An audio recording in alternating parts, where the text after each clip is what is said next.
The Constitutional Court is the guardian of South Africa's democracy. It's the highest court in the Constitution, which came into effect 22 years ago when we became a democracy. So the rights and procedures and the aspirations and the values in the Constitution are what the Constitutional Court was set up to guard. The location of the court was very, very carefully chosen by the court's first judges, the ones that President Mandela appointed.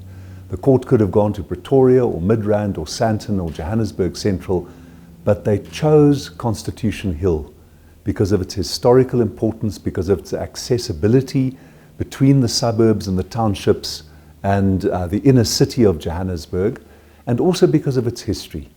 This hill has a very painful history for political prisoners, and more even in pure numbers for ordinary South Africans, because hundreds of thousands of black South Africans were detained on the site where we're sitting now for past law offences. So the court is rooted in South Africa's history. The bricks from the jail which held people for past law offences were used in building the courtroom. So when we sit in court, determining the meaning of the Constitution and its promises and its aspirations, we sit surrounded by the bricks from those jails. We realize that the Constitution isn't unmoored from our past of injustice. We realize that our task is to undo that past of injustice and to create the future that the Constitution promises. Well, it's a great privilege to serve. I've been a judge for 22 years, and for 8 of those years I've been in this Constitutional Court. It's a fascinating court. It gets difficult, very complex cases.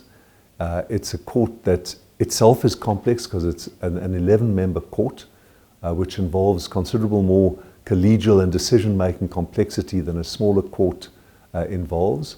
But we are assisted by very brilliant and eager and visionary and optimistic young South Africans, our law clerks. So it's wonderful working here. In my 8 years here, we've had many momentous decisions on constitutional structure. The Glenister decision that decided on the independence of an anti-corruption unit is one decision. Many, many other decisions determining people's rights to housing, to water, to voting. The daily bread of this court is the fundamental rights of South Africans and the sort of society that we as South Africans want to see ourselves living in. Well, all the fundamental rights in our Bill of Rights are very close to my heart, especially equality, especially human dignity, and especially freedom of expression.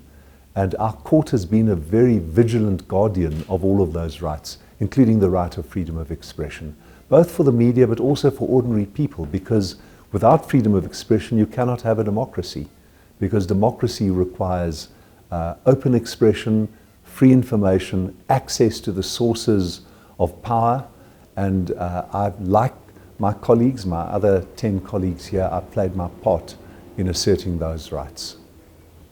I'm a South African living with HIV.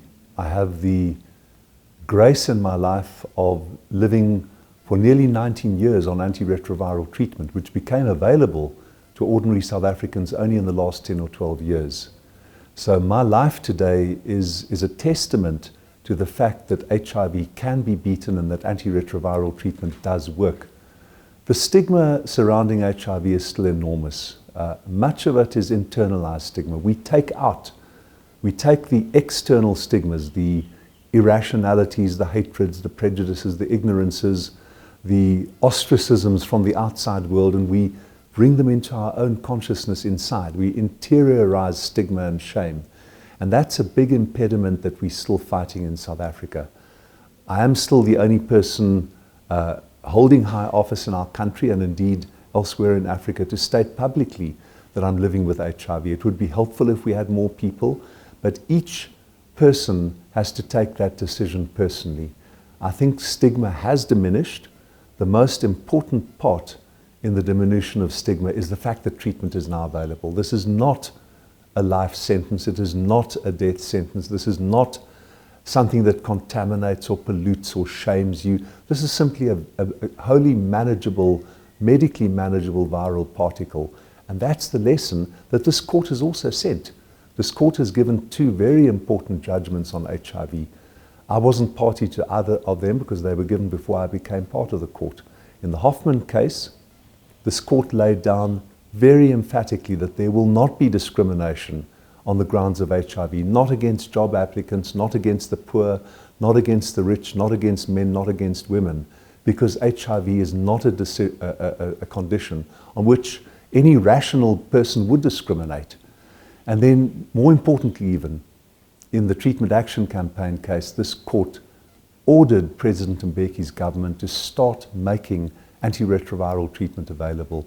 And now, our country has the world's largest publicly provided antiretroviral treatment program. A proud achievement of activists under the Constitution, a proud achievement of the rule of law under the Constitution, and a proud achievement of the principal judges who sat in that case.